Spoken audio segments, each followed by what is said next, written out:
Commander Zarthok stood on the bridge of the Eternal Dominion, his four eyes scanning the tactical display with growing confusion. The Krillian Armada, 300 warships strong, hung in formation at the edge of the Terran system, weapons primed and shields at maximum. They had come prepared for the war that would finally crush humanity's stubborn resistance. But the humans had sent only one ship. "Scan it again," Zarthok ordered, his mandibles clicking in irritation. There must be others cloaked nearby. His sensor officer, a young Krillian named Velkor, worked frantically at his console. "Nothing, Commander. Deep scans show no cloaked vessels, no hidden stations. Just that single ship." The human vessel drifted toward them with an almost casual confidence. It was small, barely the size of a Krillian destroyer, and its design was unremarkable. Smooth gray hull, minimal weaponry visible, no obvious shield generators. It looked more like a cargo hauler than a warship. "They mock us," growled Admiral Kortax from the command throne. "Send a message. Demand their surrender." The communication was brief. A human face appeared on screen. Female, dark-skinned, with eyes that held no fear whatsoever. "This is Captain Amara Okafor of the UHSF Prometheus. You have entered Terran space with hostile intent. Turn back now or face the consequences." Kortax's laugh echoed through the bridge. "One ship. You threatened 300 with one ship?" Captain Okafor's expression didn't change. "I won't ask again." The transmission ended. Zarthok felt a creeping unease in his thorax. Humans were known for their unpredictability, their bizarre tactical choices, their refusal to follow any logical pattern of warfare. But this was insanity even by their standards. "Admiral, perhaps we should—" "Destroy it," Kortax commanded. "All forward batteries. I want that ship reduced to atoms." 50 warships opened fire simultaneously. Energy beams, plasma torpedoes, and kinetic projectiles converged on the Prometheus in a display that could have vaporized a small moon. The human ship didn't dodge. It didn't raise shields. It simply absorbed it all. Zarthok's eyes widened as the tactical display showed 0 damage to the target. "Impossible. Nothing can withstand." Or the Prometheus moved. Not with thrusters or engines visible to their sensors, but instantaneously. Here one moment, 300 kilometers away the next. Then it fired. A single beam of white light lanced out and touched the Krillian dreadnought World Breaker. The massive vessel, shielded by technology that had subjugated 17 species, simply ceased to exist. No explosion, no debris. One moment it was there. The next empty space. Panic rippled through the fleet communications. Zarthok felt his blood chill. "All ships, evasive maneuvers!" Kortax screamed. "Focus fire. Everything we have."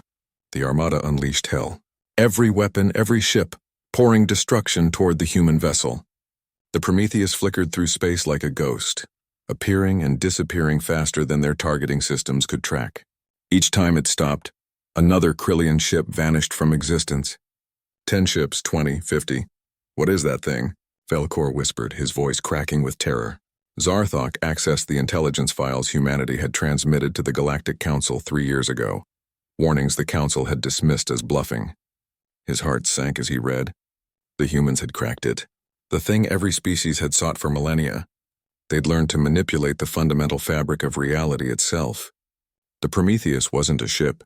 It was a contained singularity, wrapped in exotic matter, powered by controlled quantum fluctuations.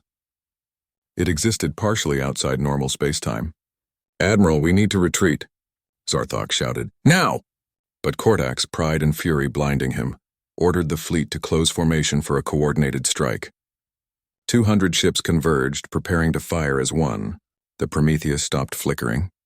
It hung there, a small gray ship against the blackness of space, and something changed. The sensors screamed warnings that made no sense. Gravity waves where there should be none. Space-time curvature readings off the charts. Reality twisted. The Krillian fleet found itself compressed, pulled together by forces they couldn't understand or resist. Ships collided, merged, were crushed into an ever-shrinking sphere of metal and fire. Zarthok watched his display in horror as 300 mighty warships were compacted into a mass no larger than a shuttlecraft. Then silence. Only the Eternal Dominion remained intact, deliberately spared. Zarthok stood alone on the bridge now. Admiral Kortax had fled to the escape pods. Coward. Captain Okafor's face appeared on screen again. Commander Zarthok, you seem like a reasonable being. Take a message back to your people. Zarthok could only nod, his voice stolen by terror. Humanity doesn't want war, Okafor continued, her tone almost gentle. We've spent centuries killing each other, and we learned our lessons in blood. We know what war costs, but we also learned something else: how to end wars decisively. How to make the cost of aggression so unbearable that peace becomes the only rational choice. She leaned forward. We didn't send one ship because we're arrogant. We sent one ship because one ship is all it takes. Tell your empire, leave us alone and we'll leave you alone. But if you come for us again, we won't send a ship at all. We'll send an equation that removes your homeworld from the universe's mathematical framework. Permanently. The transmission ended. The Eternal Dominion limped back to Krillian space. Zarthok delivered his message to the High Council. They didn't believe him at first until he showed them the recordings. The Krillian Empire sued for peace 3 days later, and humanity, to everyone's surprise, accepted. They didn't demand tribute or territory.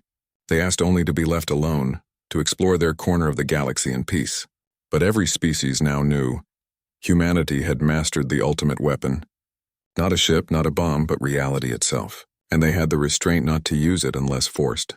That combination, overwhelming power coupled with reluctant application, terrified the galaxy far more than simple aggression ever could. Because now everyone understood. When humans said we don't want to fight, they weren't expressing weakness. They were offering mercy, and mercy once refused would not be offered twice.